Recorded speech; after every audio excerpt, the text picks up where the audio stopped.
Hello there, and a very big welcome as you join us live at the launch pad here at the European Spaceport in French Guiana. We are launching Sentinel-2C.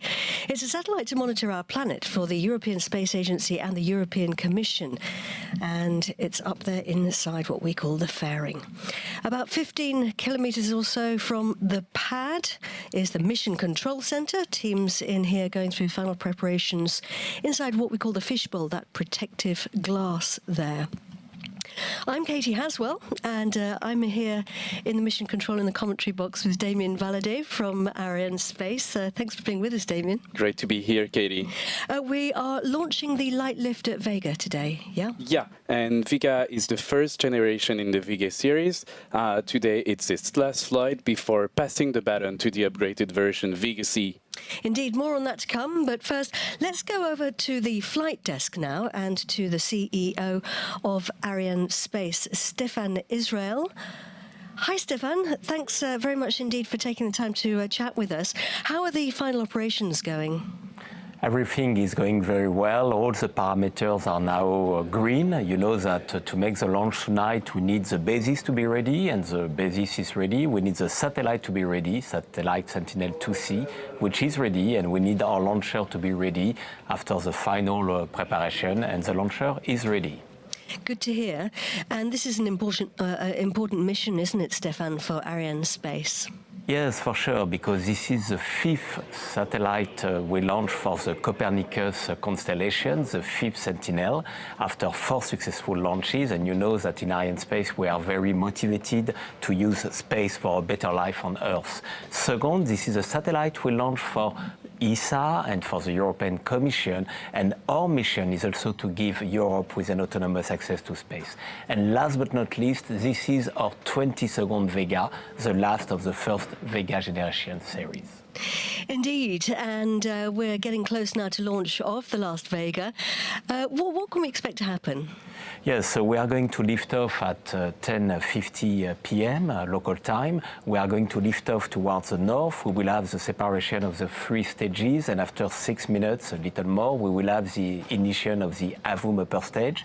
And after the second ignition of the AVUM upper stage, we will have the separation of the satellite Sentinel-2C at an altitude of 775 kilometers, and after a mission duration of 57 minutes. Fantastic. Well, thank you very much indeed, Stéphane, and best wishes now for the rest of the countdown. Thank you. So, Vega on her pad, standing tall, about 30 meters tall, actually. You can see just on the top left of the boards there in the screens here in the Mission Control Center, scheduled to lift off in 16 and a half minutes time. The countdown there on the top right-hand side of your screen.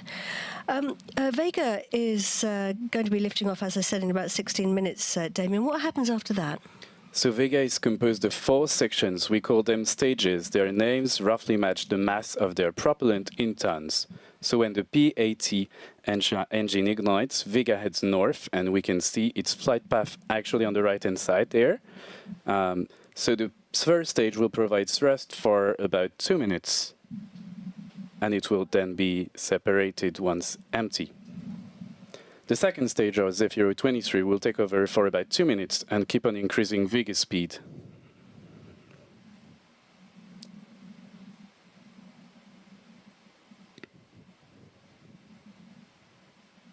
Then the third stage, called Zefiro-9, will burn for about 3 minutes. And at the very beginning of this phase, the fairing will be jettisoned as we don't need it anymore to protect the satellite. Indeed, it has passed through the dense lower atmosphere. As you guessed, the Zefiro-9 is then separated as well. And up next is an important step. So we've got the third stage separation. And coming up is the first ignition of the upper stage, the EFeuEm, which is rather special because it uses liquid propellants. It will shut down in a bit more than 10 minutes later. We will then have done we will have half an hour of a ballistic phase, which will lead us over Australia, where the EFeuEm second ignition will be carried out for 1 minute. Shortly after, Sentinel-2C will be separated on a Sun-synchronous orbit, which means that the satellite will always be in sync with the Sun, allowing for consistent lighting conditions for the areas observed.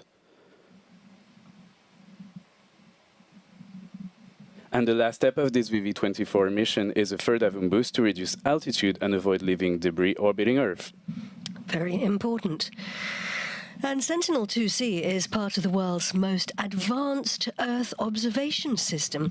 It's a program called Copernicus, under the leadership of the European Union, where the European Space Agency is a co-founder and manages its space component.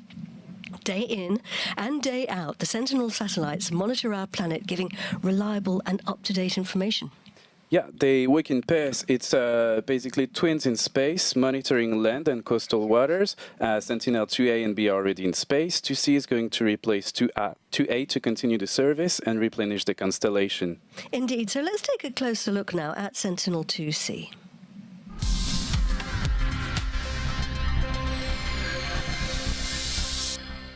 Tonight, the Sentinel-2C satellite, a key element of Europe's Copernicus program, lifts off on the final Vega launcher. The satellite will enhance the capabilities of its predecessors, Sentinel-2A and Sentinel-2B, by providing crucial data for Copernicus services until at least the year 2030.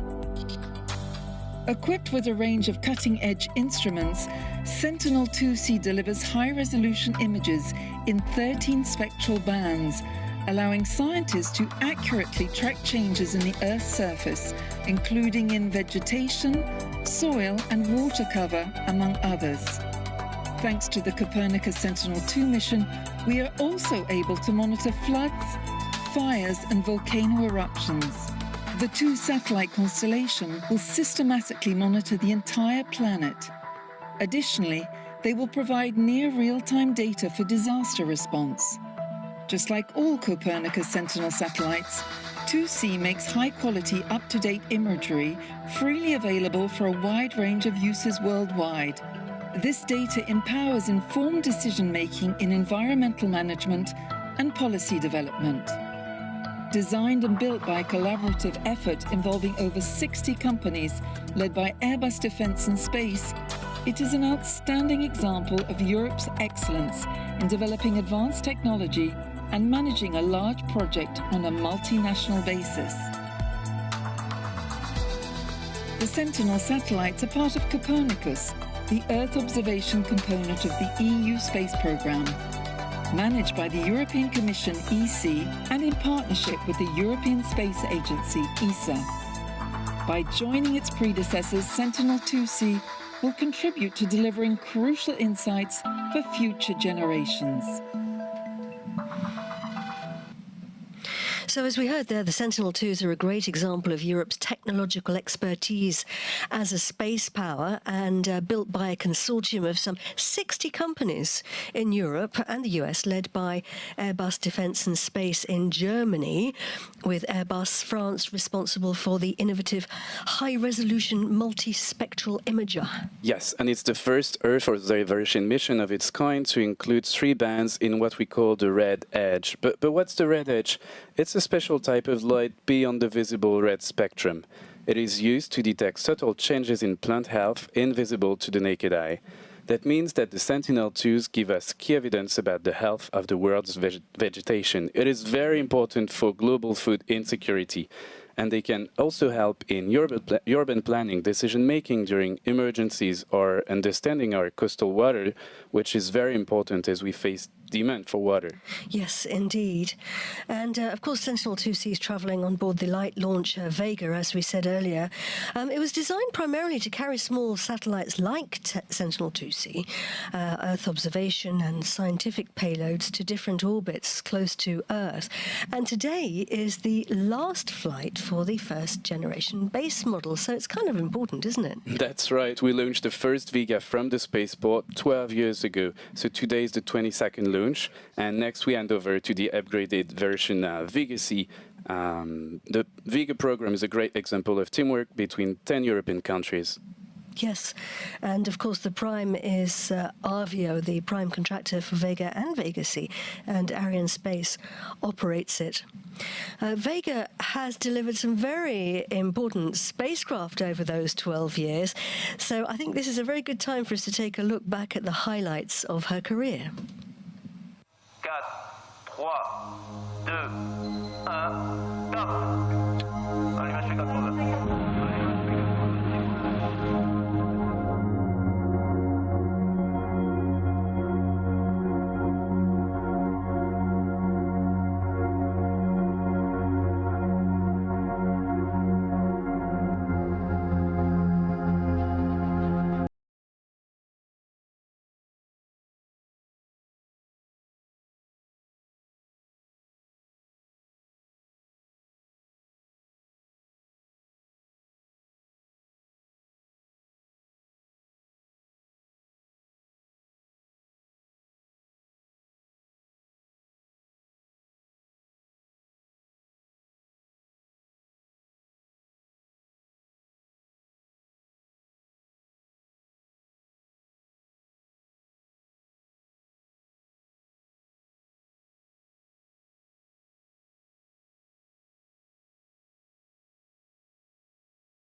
It does indeed. The adventure continues with Vega C, which is, of course, an upgraded version. Yeah, Vega C can carry up to 2.3 tons of payloads as compared to Vega's 1.5 tons, thanks to the two upgraded solid propulsion stages. It also features an enhanced upper stage, a new fairing, and updated ground infrastructures. But for now, let's set some good vibes to the first Vega for its last flight, first gen Vega. Yeah, indeed. Good vibes coming your way, first gen Vega. So right now, at this kind of point before launch, 6.5 minutes, you can see the screens here in the Mission Control Center. On the left-hand side, everyone's looking at those boards. The green status panels, the fact that they're green is a good sign. They're showing us the go, no-go status of all the systems across the base. Yeah, it's a bit like a pre-flight checklist for an aircraft. So the panels are showing the health of the three main systems, rocket and launch pad, ensemble de lancement et lanceur, the satellite, and what we call the range. So that includes telemetry, radars, the weather, and safety. And for now, I can tell you weather is green, so that's great. That's the last check, 10-minute check, weather. Well, that's really good to hear. And the teams monitoring all of this are in the Launch Control Center, or CDL, as it's known here. We can see them here. here. What are they doing? So they are protected inside a concrete blockhouse. This is where we get the rocket and its pad ready for liftoff. Right now, some of the teams are watching over these final important operations in the countdown. Others are doing actual operations and switching systems on and off. So you can see a door at the end of the room. This leads to another room where the technical authorities are. They are constantly monitoring the systems in real time. If anything seems off track, they communicate and troubleshoot. The frontline teams here at the Guiana Space Center are supported by another team of experts in Europe. That's right. They are in Colleferro. They are in near Rome. Yeah, they are the Avios Technical Support Unit. They are also following the launch in real time. It means more brain on the job, and it's good for solving issues as fast as possible. You can never have too many brains on the job. Of course. So, all very focused, of course, right now, 4 minutes and 37 seconds to launch. We're coming up to the beginning of the next phase, which is the synchronized sequence or the automatic sequence, the last 4 minutes of the countdown. This is a crucial phase. The rocket will become progressively automated during this time. Computers manage an impressive list of operations, and the team in launch control are closely monitoring them all.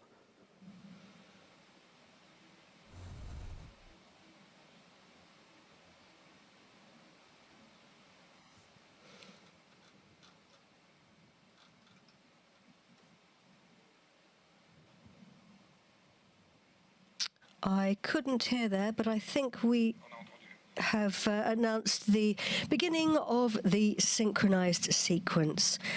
So we'll be hearing the voice of the range operations manager throughout the launch, of course. We have a fixed launch time today. We don't have a launch window. So teams have been working here at the Guiana Space Center for 2 months now to get the rocket and the satellite ready for today. We call this preparation process the launch campaign. Damien, what's been happening during that time? So most part of Vega arrived in French Guiana on a cargo ship, and they were then transported by road to the Space Center. The PAT, the first stage, arrived on a mobile platform at the Vega launch pad and was hoisted into the mobile gantry. Next, the second stage, the efeuEntertainment, was lifted and assembled on top the first stage. The third stage, the efeuEntertainment, was then integrated on top the efeuEntertainment. Finally, the Avum upper stage was unloaded and assembled on the efeuEntertainment. Sentinel-2C arrived on a new ship called Canopy, which has sails. You can see the masts. Amazing. Yeah, it was transported to special clean rooms and prepared in controlled conditions with operations such as the fit check. So you can see there is a technician here actually checking that it fits. I'm glad to see that it does. Me too. Sentinel-2C was then integrated onto its adapter and moved to another building. There it was filled with propellant. The team wore special suits for safety reasons. And after assembly, the satellite was enclosed in the fairing. The upper composite was then transferred to the launch zone, as you can see here, and hoisted onto the top of the launcher and integrated with the upper stage, the Avum. There you have it. With the launcher ready, the mobile gantry was removed just hours before liftoff, and the last Vega is ready for its mission. And there she is standing on the pad, getting ready now, 1.5 minutes to lift off. Right now, all the panels are green. As you mentioned, Damien, the weather's looking good. It's been very hot here in French Guiana. So let's listen to the range operations manager.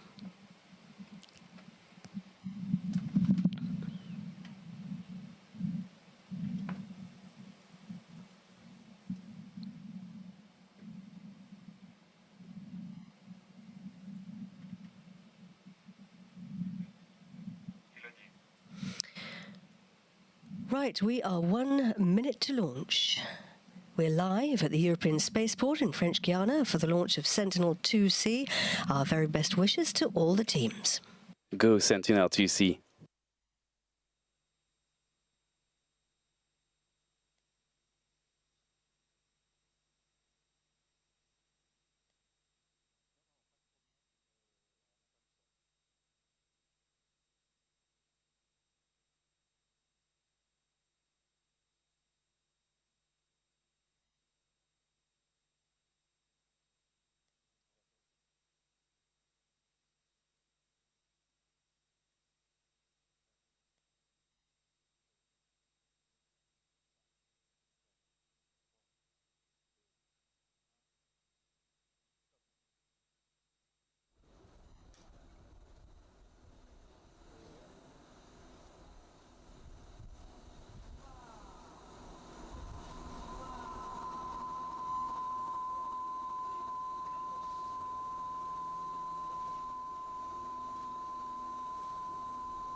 They're off. Sentinel-2C and Vega are blazing a trail across the equatorial skies here over Europe's spaceport in French Guiana, heading north out over the Atlantic towards the Caribbean islands, burning the first 3 stages. The first stage, of course, burning now, getting us away from the gravity of the Earth. Vega really shoots into the sky, Damien, doesn't she? Yeah, it does, and we could feel the rumble-tumble here in the commentary cabin. So the P-80 delivers a powerful thrust about 230 tons, equivalent to twice its weight. It just results in a very rapid acceleration. So the first stage, its mass in propellants is 89 tons, and it is made of a special material called filament wound carbon epoxy. And we're looking here at fantastic images and separation there of the P-80 first stage and switch on of the second stage, the Z-23. So at this point in time, we've lost about 2/3 of our weight. And we're hearing that the propulsion is nominal. So, and the trajectory is nominal. And of course, the idea is to get rid of mass when it's no longer needed. As soon as each solid stage has used its propellant, yes, we jettison it. So that's why we split a rocket into different stages to avoid dragging unnecessary mass into space. And we're burning the Z-23 second stage, Z for Zafiro, which is a type of wind, a gentle and favorable west wind. It is often associated with bringing spring and good weather. It very much aligns with the goal of the Vega launcher, which aims at providing reliable and efficient access to space. So, Katie, it's a poetic note to the idea of a smooth and successful journey. And the fairing at the front of the rocket there, you can see Sentinel-2C inside. And we're getting news there that coming towards the end of the burning of the Z-23. Our altitude there on the top right-hand side, 113 kilometers above the Earth, and bottom, the vitesse is our speed, traveling at nearly 4 kilometers per second. Separation there of the second stage, and there's a short delay before we then get the ignition of the third stage. That's to avoid any collisions up in space.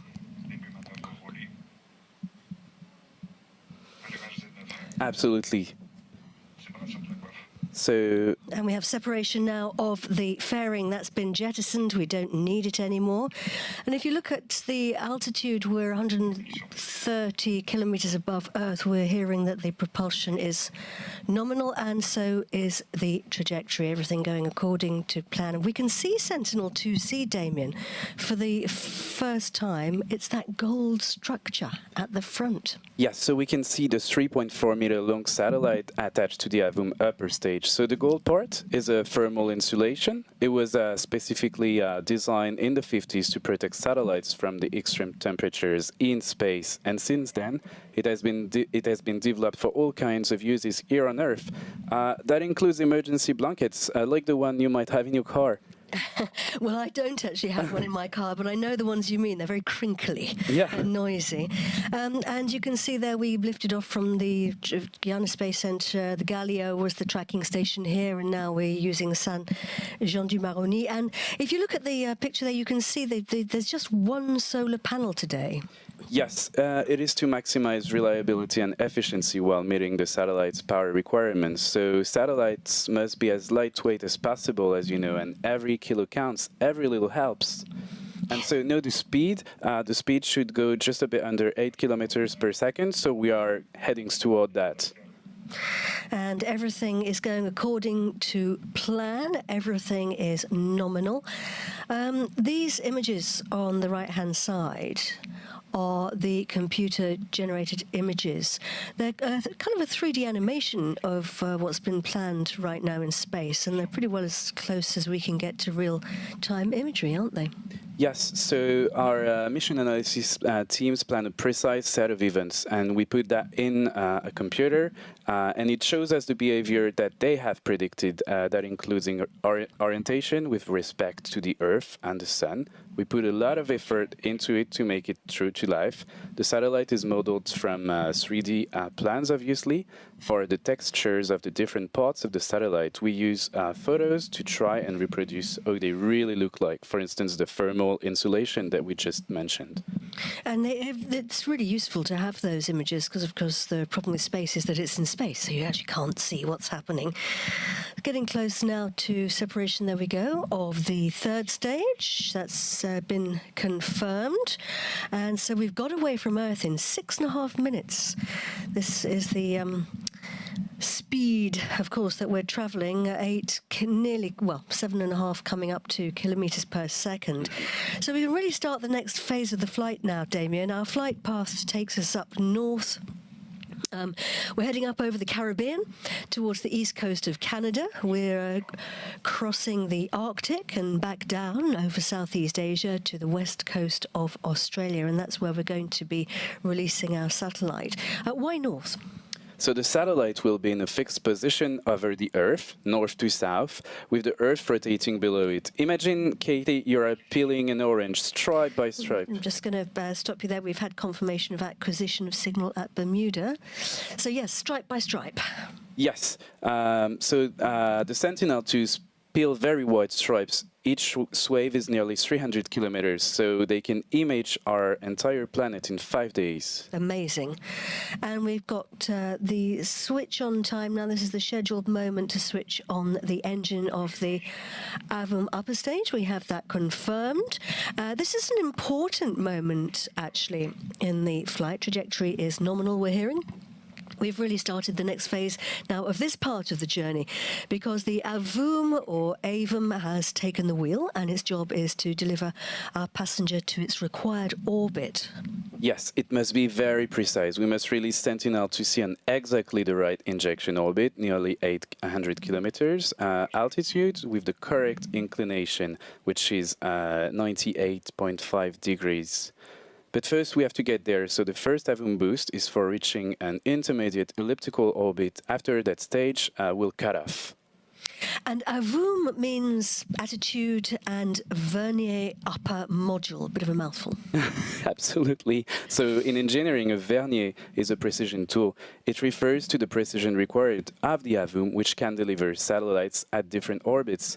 So it needs to perform satellite fine pointing before separating it. That is why we need liquid propulsion. It allows for more precision maneuvers than powder, because powder is more suited to provide raw power. Indeed. One of the features of the AVUM upper stage is that it can actually restart its engine. And for Vega, the first generation model, this one that we're using today, that's up to 5 times. But for Vega C, it's even more, isn't it? And I know this is important, but just can you explain to people why? It allows the AVUM to deploy different payloads into separate orbits, much like an elevator, stopping at multiple floors. It's a big advantage of the Vega series. Not all launchers can actually reignite their upper stage. So today there is only one separation for one customer, but for some launches it's common to adjust the orbit between 2 or more separations. So Vega C has the impressive ability to reignite its engine up to 8 times.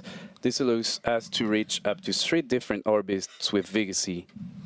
And that's very, very important when you've got different passengers wanting to get off the bus at different bus stops. So here we are 10 minutes into our flight. We are 310 kilometers high. We've traveled nearly 3,000 kilometers across the planet if you were to draw a straight line along the Earth. And our speed nearly... oh. You'll have to excuse me, folks. I've got a bit of a cough. Yeah, so basically we will be now picking up the signal in Gatineau in Quebec, Canada in about just a few seconds. We are waiting for confirmation. Indeed, and if we look at the left-hand side of our screen, we can see the planned flight path with the white cross is the actual position of the rocket. So we just acquired Gatineau. Hello, Gatineau. Hello, ladies and gentlemen, boys and girls in Gatineau in Canada. So the speed is roughly 7.5 kilometers per second. That's the equivalent of 27,000 kilometers. And we're looking here at the teams at the CVI. Yes, absolutely. So they are based on the Montagne des Pères. It's on a hill just a few kilometers away from us. So the Quick Look Telemetry, or CVE in French, team, they depict the current status and any significant findings from the telemetry data. These steps ensure that everyone involved understands the situation and potential issues. They pass on the info to the Range Operations Manager, the DDO, in the mission control room. And the Range Operations Manager is responsible for announcing the confirmation of major events such as stage separations, engine cutoff, and successful payload deployments.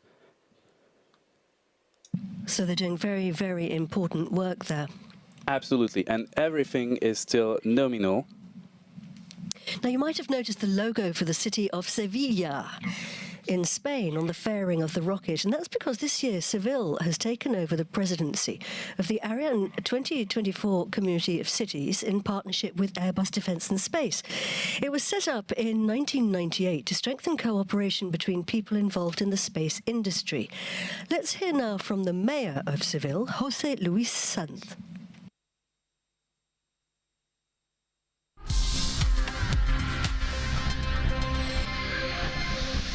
En 2024, la ciudad de Sevilla suma la presidencia de la red de ciudades Ariane, formada por cerca de 20 ciudades y otras asociaciones empresariales europeas vinculadas a la industria aeroespacial.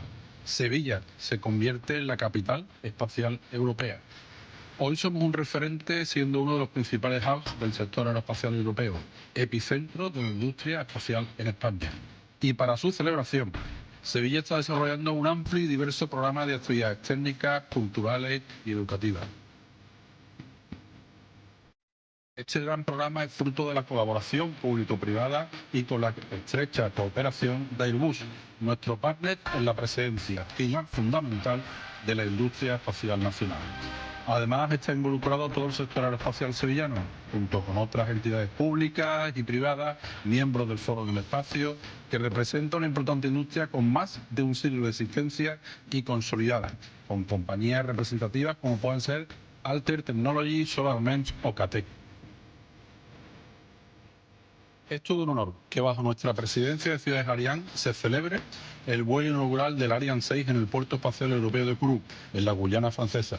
símbolo del posicionamiento e influencia del sector espacial en Europa. Este proyecto servirá para atraer inversiones a Sevilla, para proyectar internacionalmente su tejido empresarial y para captar fondos de proyectos europeos. También nos ayudará a difundir entre los sevillanos los beneficios que reporta la actividad espacial para Sevilla y nos ayudará a posicionar a la ciudad como la gran ciudad tecnológica e innovadora del sur de Europa. Desde Sevilla, capital espacial europea, nuestros mejores deseos para Arianespace, porque sus éxitos serán buenos para Sevilla, para España y para toda Europa. Muchas gracias. So that was hearing there from the Mayor of Seville. It was great to hear from him. And just a quick word to let you know that we seem to be having a few difficulties actually hearing the range operations manager today. But Damien and I are receiving the information directly from the CVI, who are getting the telemetry from the tracking station. So we're giving you our confirmations that way, and Damien is able to confirm things. Absolutely. Back to our satellite, it's an important one. Our world is changing, the climate is warming, the population is increasing, and cities are expanding, and some of the biggest challenges are meeting the growing demand for food and water, keeping people safe, and forming strategies to address climate change. And looking down from space is vital for planning a sustainable future, which is why Copernicus, along with Europe's satellite positioning system Galileo, are key components of the European Union's space programme. Damien, let's just talk a little bit now about some of the applications for the information from the Sentinel-2 satellites. Yes, so we talked earlier about how important the Sentinel-2s are in giving new insights into the world's vegetation that's important for land use and food production, for instance. Say you are a farmer, you might use satellite data to decide how much water or fertilizer to use. It can also be very much useful in planning how to respond in an emergency, such as floods or volcanic eruptions. So, for example, you might remember the fires in Greece this summer. We can actually see them on the screen. The wildfire near Athens. So a massive one erupted on August 12th. And this Sentinel-2 image shows it. So you see it uses a natural color combined with shortwave infrared to highlight the active fire fronts in red and the burnt areas in dark brown. The fire, driven by strong winds, produced a smoke cloud extending over 300 kilometers towards Libya, covering parts of Athens. Absolutely terrifying. The Sentinel-2s can also help manage water resources, as we mentioned earlier, and not just for drinking, but also for agriculture, energy and sanitation. And that's because they can measure the health and changes to water bodies, and that's whether they're lakes, inland, for example, or on the coast. Mm-hmm. Yeah, you can see here some coral bleaching in Florida. So in July 2023, just a year ago, record high sea temperatures were recorded around Florida, and they soared more than 2 degrees Celsius above normal, causing widespread coral bleaching in the Florida Keys. So this Sentinel-2 image shows the affected area near Isla Morada. Thanks to data from Copernicus, scientists can monitor these rising temperatures and their impact on the oceans. And we're hearing there that all the parameters are normal. Interestingly, the Sentinel-2 can also help in predicting malaria outbreaks, but it can also help us understand animal populations. Yeah, you will never guess what's the last image. It's a penguin colony discovered in Antarctica. So the Sentinel-2 satellites, with a resolution of 10 meters per pixel, offers a detailed view of our planet, leading to discoveries like these new penguin colonies. So it's an image from November 2016, a colony near Cape Gates, Antarctica. And it was not detected, funnily enough, by the penguins themselves, but by the large brown dropping stains, also called guano, that they left on the ice. So it helped scientists track these populations. Who'd have known that penguin poo would be so useful? Coming up to the next phase now, Damien. Yeah, absolutely. So you can see we just switched off the engine now. That's coming up at 18:30. Here we go. That's what it looks like up there. Yeah, and we've got confirmation. We have confirmation, yeah, indeed. So why are we switching the engine off now? So the AVUM has placed Sentinel-2C on an elliptical orbit, the shape of an oval, if you will, and now the altitude of the launcher is naturally rising. So when reaching the top, the maximal altitude of the elliptical orbit, the AVUM will reignite to circularize the orbit as at its final altitude.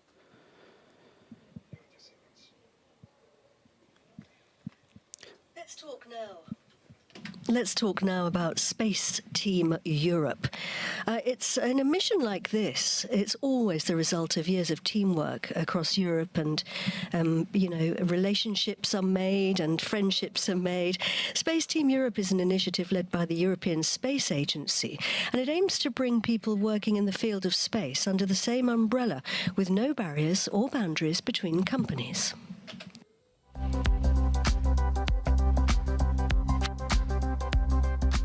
Dunque, essere responsabile di una campagna di lancio significa presiedere la pianificazione e la gestione operativa di tutte le attività di integrazione e di test del lanciatore, nonché tutte le attività di preparazione del lancio. Attività che toccano diverse discipline, diversi perimetri, come ad esempio quello meccanico, quello fluidico, quello elettrico, avionico, e quello che noi chiamiamo di parte alta, che è la parte superiore del lanciatore, quella che è in diretto contatto col satellite. Oggi sono direttore di stabilimento di efeuEntertainment a partire dal 1 agosto 2024. efeuEntertainment è un'azienda che opera all'interno del CSG dal 2020 con la responsabilità di mantenere le infrastrutture del sito di lancio di Vega nella sua piena efficienza e di coordinare le integrazioni del lanciatore Vega e Vega C in sinergia con la casa madre.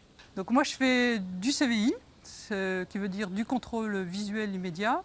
Ce qui signifie qu'en temps réel, pendant la mission du lanceur, on va suivre un certain nombre de paramètres de ce lanceur, les analyser et fournir une synthèse de ces analyses vers le centre de contrôle à Jupiter pour le directeur des opérations, mais aussi pour la direction d'Arianespace, la direction du CNES, la direction du Prime Avio, et leur fournir les informations qui vont leur permettre de se rendre compte si le lanceur se comporte normalement.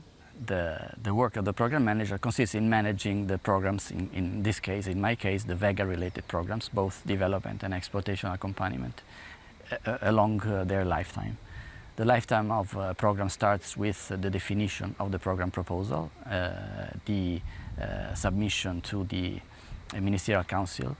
It is a matter to manage day by day the activities, to accompany the activities to their successful conclusion. Taking always in mind and respecting the programmatic objectives, which are cost, schedule and performance and technical requirements. Sono responsabile sicurezza ambiente e SOGGUARD. Mi occupo di prevenzione e di gestione in tempo reale dei rischi lavorativi. Il mio ruolo consiste nell'assicurare il rispetto della normativa, valutando i rischi connessi alle attività svolte e di assicurare la protezione dell'ambiente, delle installazioni, ma soprattutto dei lavoratori. In più mi interfaccio con le autorità francesi e del centro spaziale. We're going to take a short break now during this coasting phase and cut our microphones for just over 20 minutes. So we're going to keep the telemetry on the screen for you and the 3D animation. And we'll be back in about 23 minutes' time, just before separation of Sentinel-2C. Yeah, so if I were you, I would stay tuned because the most important part is coming up. It is indeed, the separation and releasing of our satellite. So we'll be back just before 11:40 here in Kourou. That's 3:40 in the morning, Greenwich Mean Time, and about 4:40 Central European Time. See you then.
Hello again, welcome back. It's good to have you with us for part 2 of our live broadcast coming to you from the European Spaceport, the edge of the Amazon rainforest in French Guiana.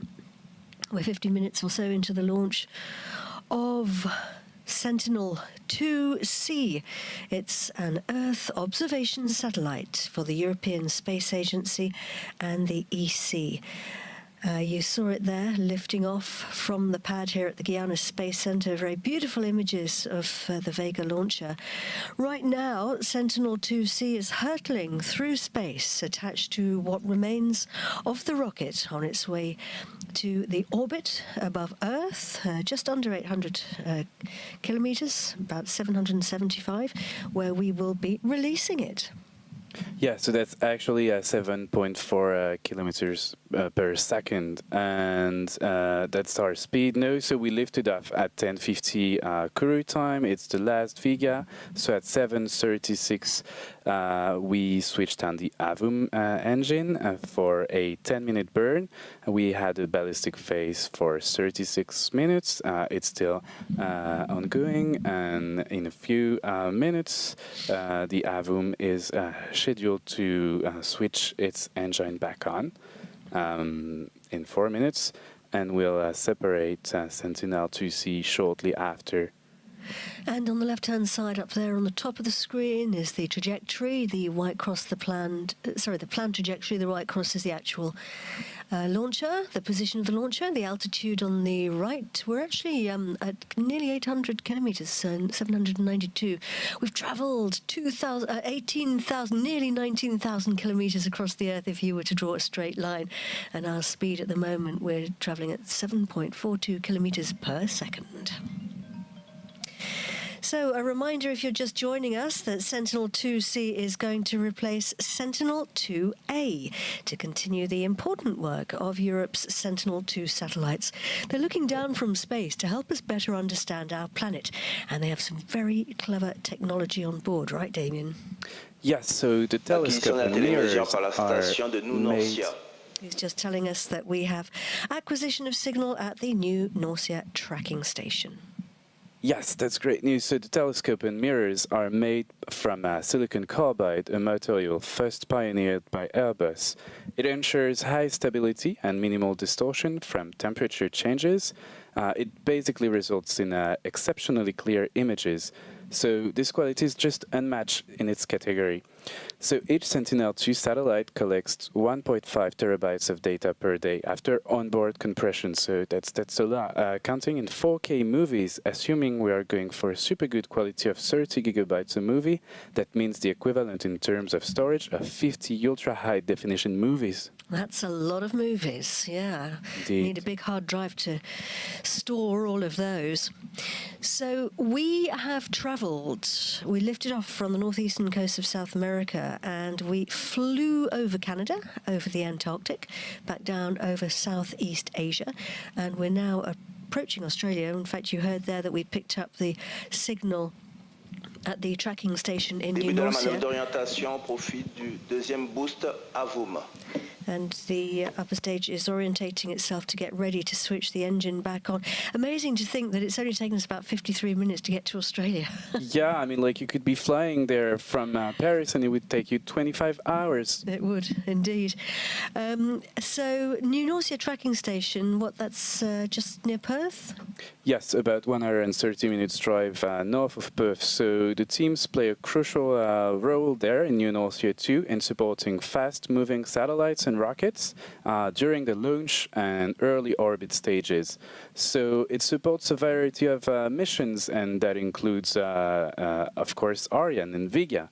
It provides critical tracking services for deep space missions such as Bepi Colombo, or the more recently launched JUICE last year, the Jupiter Icy Moons Explorer, of course. An exciting mission. Yeah, definitely. So I remember when we were waiting for JUICE to send its signals through that antenna, we were doing an interview with New Norcia when they picked up JUICE's signal.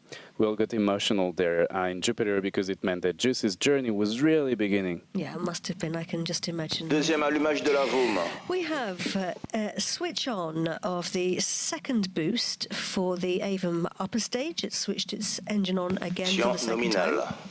All going according to plan, all nominal. Why are we switching the engine on now? So right now we are currently on an elliptical orbit, the shape of an egg, if you will. After the first burn that lasted 10 minutes, the efeuEntertainment and Sentinel-2C were actually put on that elliptical orbit, and we've now reached the desired altitude, and we want to stay there.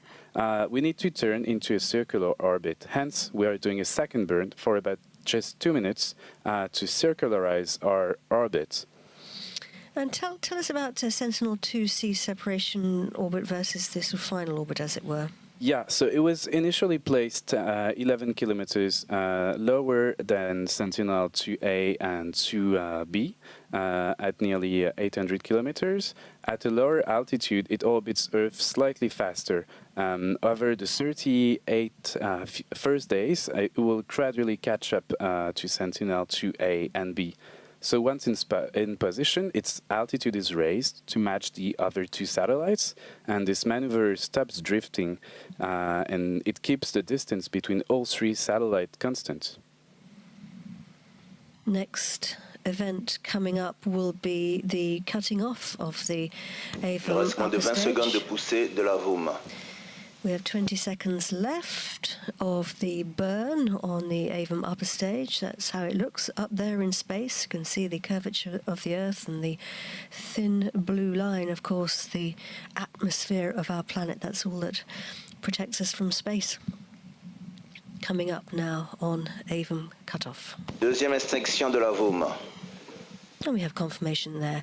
Second switching off of the efeuEntertainment upper stage confirmed. We're on the targeted injection orbit required for Sentinel-2C. The separation actually is going to start pretty soon now in a matter of seconds, and he's telling us that the orbit is completely nominal. We can see there, Damien, Début de la manœuvre d'orientation au profit de Sentinel-2C. Beginning of the orientation maneuver, getting Sentinel-2C ready to be released onto its orbit. Yes, so the altitude is just where it needs to be. The speed is 7.6 kilometers per second, so it's the same speed as the ISS, roughly.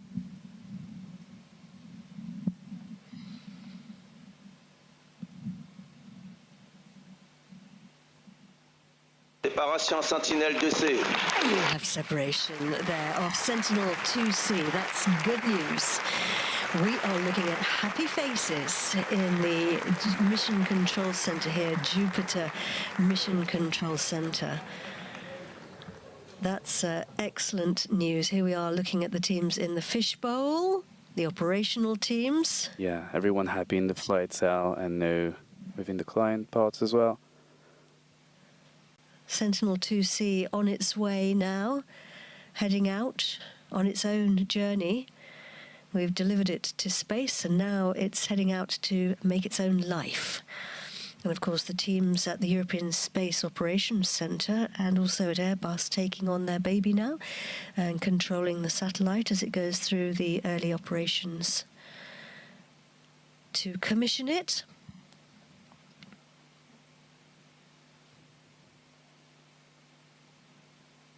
Vega having done a good job there and lifted off, operated like clockwork. Oh, definitely so. Yes, everything went according to plan. So we're going to hopefully hear now from the CEO of Arianespace, Stefan Israel. Stefan, great to have you back with us. Thanks very much indeed for coming back to chat with us a second time. Good news, we've released the satellite. Yes, it's an excellent news. We have perfectly completed the mission tonight. The satellite Sentinel-2C has been separated on the targeted orbit. It is a full success tonight. This is the 5th Sentinel satellite we deliver successfully, and I can tell you we are very grateful to our customers, the European Commission, ESA, to our partner Airbus, satellite manufacturer, to our prime Avio for this great success. And what's next, Stefan? Indeed, in fact, Vega is going to deliver one more time for Copernicus. It will be Vega C, so the next generation of Vega. And now with ESA, with Avio, we are going to prepare the return to flight of Vega C. And the return to flight of Vega C will be once again for a Copernicus satellite. It will be Sentinel-1C by the end of the year, so keep posted. Absolutely. Keep posted indeed. Stéphane, thank you very much indeed. Thank you. Thank you. Well, now, we've talked a lot about our satellite, Sentinel-2C. Let's turn our attention now to the people who use the information which the Sentinel-2s provide. The Copernicus program currently has more than 750,000 registered users. That's 750,000 people who use the information coming from the satellite, and they can be anyone from farmers and environmentalists to emergency services and journalists just like me, receiving press releases in our inbox about the state of the climate, for example. And that information is completely free. It's a fantastic service and anybody can use it. And I have to tell you, I'm very, very impressed. But it's one thing receiving the data from the satellites. It's another thing being able to understand it and use it. And that's the job of the Copernicus program. And I'm absolutely delighted to introduce you to Usue Donizar, or Donizar, I think I should be pronouncing it with a better Spanish accent, who's joining us now. Usue, you are from the Copernicus Land Monitoring Program. You lead the Copernicus Land, let me just get this right, Copernicus Land Monitoring Service, which provides information about the land. And of course, Sentinel-2C is all about the land and the water. Just tell us a little bit more about, well, first of all, wonderful launch, eh? Yeah, that was a wonderful experience, I have to say. Yes. Yeah, did you see it? Did you go outside and see it with your own eyes? I'm still trying to digest it. Usue, tell us a little bit about the kind of people who use... in a minute, you can tell us about what you use the information from the satellite for, but tell us about the people generally who use the information. So we have different types of users of Sentinel-2 data. We first have this type of people who actually know how to do how to produce information based on the satellite imagery, and that would be me, for instance, 20 years ago. And then we have those people, which is a wider public, that do not really know how to process the data and do not really know how to create information on them. And what we do on the Copernicus Land Monitoring Services, we create information based on those satellite imagery, information on in our case, on the land cover, and also on the changes that are appearing on land, and also on biophysical parameters. And what do you use that information for? Well, we create different types of products. Maybe the easiest to imagine for a layman would be a digital map, so to speak, but that's far too simple. So what we are doing is, based on the satellite imagery, we analyze it. We analyze the time series of the images. We analyze a lot of images acquired one after the other, and what we infer from them is things like crop classification. We also make analysis of the tree cover density over a certain area, or we are monitoring inland water and the quality. Another one, which is, I think, one of the most intuitive, is to give you a kind of cartography of the land cover, so what can be visible on land. And what does this information actually tell you? I mean, how important is it?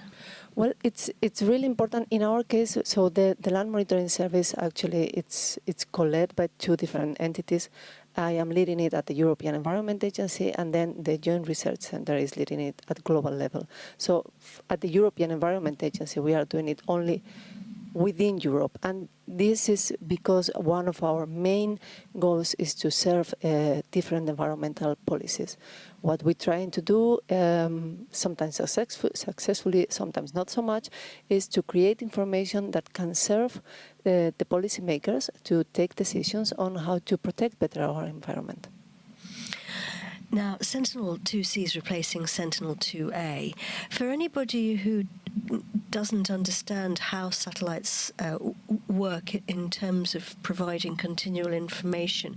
Can you explain why that's important and why we need to have two satellites in this particular configuration, and why it's important to replenish the constellation? I think one of the biggest added values of Copernicus program is that it's a commitment towards consistency and coherence over time. So because we have a purpose in our case, which is serving the European policies, but it could be other purposes as well. In the case that you were mentioning before, the emergency management service, that's also quite a big purpose to be able to support the different administrations that are dealing with emergencies. It is important to know and to tell our clients, our stakeholders, okay, this is here and it's going to last, and we are going to continue it, and it's not just a proof of concept, so to speak. It is Début de la manœuvre d'orientation avant le troisième boost à Voum.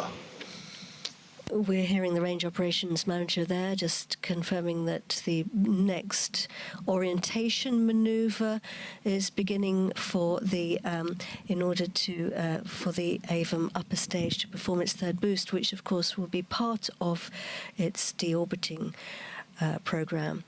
So just coming back to Sentinel-2C and the Sentinel-2s in general, I mean, what other projects or applications could benefit from Sentinel-2's data? Because I know obviously you guys are using it for your specific purposes, but there are quite a lot of other applications and even some surprise ones, aren't there?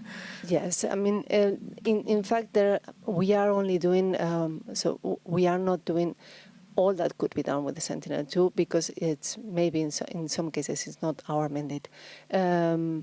But I think that for the wider public, the possibilities are endless. I have to say, I've been in the business almost for 20 years now, and when the Sentinels were launched, when we started receiving the images, the whole paradigm of how we work with the Earth observation changed. So we came from just using a single image, maybe two at most, that were actually taking up to 80% of the cost of the project. And now we have this whole time series to take advantage of it. So we could think about potentially monitoring of environmental crimes is one of the things that lately is starting to be really on top of really high in the agenda. We are already monitoring the status of the vegetation across whole Europe. Our colleagues at the Joint Research Center are creating now, for the first time, a land cover map at 10 meters for the whole globe, with a very, very high repeat time, so a very high update frequency. And all these things are only possible because Sentinel-2 is there for us. It sounds like this is a very, very important mission for you, which is not just important for you, it's important for all of us on Earth. I wanted to ask you a little bit more about disaster management, because we heard earlier from Damien was talking to us, showing us a few slides and some of the work that Sentinel-2s have been doing. How important is it for disaster management and making better decisions when dealing with emergencies? Yeah, I mean, one of the biggest added values here is that we have an updated image every 5 days. So this gives a lot of very powerful information to the civil protections that are working in the field to see how is, for instance, a forest fire, how is it evolving. You can see it almost near real time in a way. You can see also a volcano, how does it evolve, and this is all information that is very, very important for the civil protections to make sure that everyone stays safe. And I guess because you are using the information from the satellites, you must really have a big input, do you, into how the satellites are created and some of the work that they do? I mean, how much influence do you have? Well, the European Environment Agency, we are indeed part of the stakeholders that helped ESA define the Sentinel-2, because we are monitoring land, and therefore our requirements are graciously taken into consideration, of course, yes. Very graciously, that's good to hear. Let's talk a little bit about how we use the information. Now, I did mention earlier that I do get the press releases from the Copernicus satellites into my inbox on my emails, but I mean, obviously, there are lots of different people using it, but I think what's really astounding is that it's free to anybody to use. And I believe I'm right in saying that the quality of the data, which is produced by Copernicus, is so high and so relevant that it's really transformed the Earth observation industry.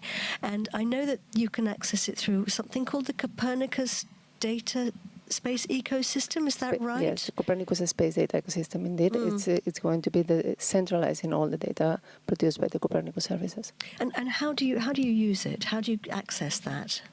Well, we are currently actually in the land monitoring service is currently migrating the data to the CDSE, which is and this I have to say has been also a change when the Sentinels went up.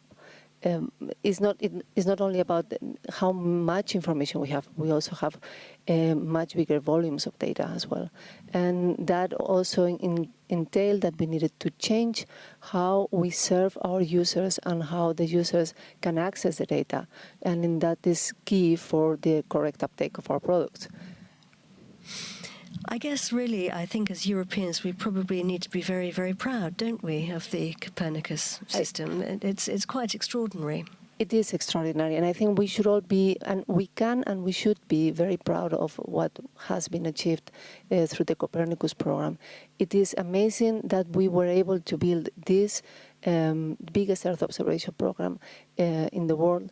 I feel a very, very small part of the engine, I have to say, and seeing today Sentinel-2C go up, it was amazing because you see the future somehow. Well, tell us more about the future. Well, it's exciting moments right now because we are shaping how will the service evolve in the next years from 2028 onwards. And what we are receiving, we are at this moment having a lot of conversations with our stakeholders, asking our colleagues in different DGs how could we serve better their purposes. And it's really exciting. I know it's not only about the Sentinels, it's also about all the other missions that ESA is working on, or is through the Copernicus contribution to missions. And it's really an exciting moment for all of us, I would say. Indeed, and watching the Vega launcher lift off, I'm sure you felt the vibrations. Wow, that was amazing. I have to say, I was not expecting to get so emotional, let's put it that way. We had a former colleague who used to call it the rumble in the jungle as the rocket flies over, because you really can actually feel the vibrations of the rocket in your chest. Indeed. Usue, thank you so very much for joining us and sharing your thoughts. It's been really fascinating to hear. Thank you very much for giving me the opportunity. Thank you. Usue Donizar, thank you very much indeed. Hi. So we are now 1 minute coming up to, 1 hour and 13 minutes, coming up to 1 hour and 14 minutes into our flight, and I am seeing clapping. That's a good sign. That means that we have acquired the signal from the satellite. So Acquisition de la télémesure satellite par la station de Troll en Norvège. And we have confirmation that the satellite Sentinel-2C has called home via the Troll tracking station, who's picked up the signal from the satellite and communicated it to us here. So that's fantastic news. Sentinel-2C is delivered and has sent its first signal home. So we are now hoping to hear from some of the representatives of the major organizations involved in today's launch. Damien's back with me. Damien, this is great news. We've got the signal. Absolutely, I'm just thrilled. I was very excited when I saw the signal coming up from Troll. And here we can see some very happy faces. And the Sentinel satellites are a collaboration between the European Space Agency, the European Commission, and industry. As we heard earlier, the industrial side involves people from 60 different companies, and I think across something like 13 countries. So it really is a massive big effort of teamwork. We're going to hear from the representatives of those three entities who have been watching the launch here from the Mission Control Center. And here we are in our commentary box. Damien's back with me, I'm pleased to say. And yep, we're just okay, I think everybody's ready, so we can now talk to them. So I'd like to introduce you, and I'm absolutely delighted to introduce you to Christopher Katz, who's the Director of Satellite Navigation and Earth Observation at the European Commission, Rutger Hartwig, who's the Head of Institutional Satellite Programs at Airbus Defence and Space, and Giulio Renzo, CEO of Avio. But first of all, let's go to Simonetta Cayley, who's the Director of Earth Observation at the European Space Agency. Simonetta, you must be absolutely delighted. Congratulations. Yes, we're absolutely delighted, thrilled about this successful launch of Sentinel-2C. Copernicus program is just another milestone in the super history of this program under the leadership of the European Union. And after 10 years, the first launch of the first Sentinel. We look forward this continuity of the data. It's going to be great for users after the commissioning phase, of course, first 3 months. We will provide data to users in the domain of land, disaster, marine, and much more. Also methane monitoring, crop monitoring, agriculture, and you name it.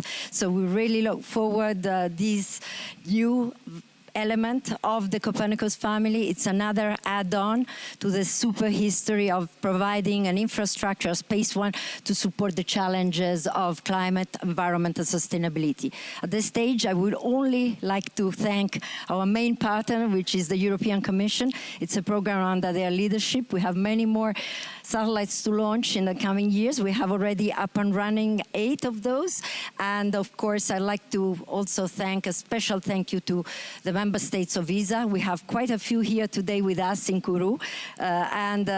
Last but not least, of course, to Arianespace and Avio. They managed to take the satellite into the right orbit, and to industry. This is, in fact, a collaboration where industry plays a key role, and Airbus Defence and Space has built the satellite with 60 companies in Europe. So a great collaboration at Europe at work. And last but not least, I really would like to pay a tribute to the team, the fantastic team of the Earth Observation Sentinel-2 project, for their motivation, their professionalism, and really looking forward to the next step of this great program.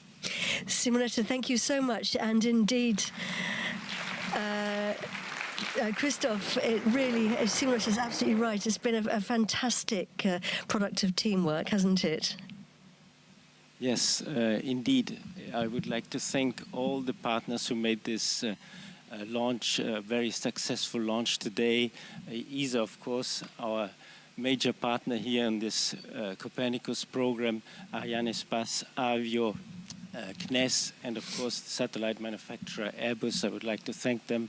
And I think it shows when Europe works together, we can do really great things. And I think tonight is really a proof of that. A flawless launch, everything worked perfectly well. So I'm really very, very happy. And it's also, as we are in times of Olympics, like a relay race between the last Vega and the next Vega C. You heard about it. It will be end of the year. And it's also a relay between Sentinel-2C and Sentinel-1C, which we will launch on the Vega C. So it's really, in Olympic terms, it's a wonderful night today. Handing on the baton. Rudiger, what's coming up next? So please allow me first also to say a big thank you to the entire Sentinel-2 team, which is composed of our colleagues from ESA as well as from industry under the lead of Airbus. And also congratulations and thank you to Arianespace and Avio for delivering safely the satellite into orbit. The next step now will be the early operations phase under the lead of ESOC, the European Space Operations Center in Darmstadt, followed by the commissioning.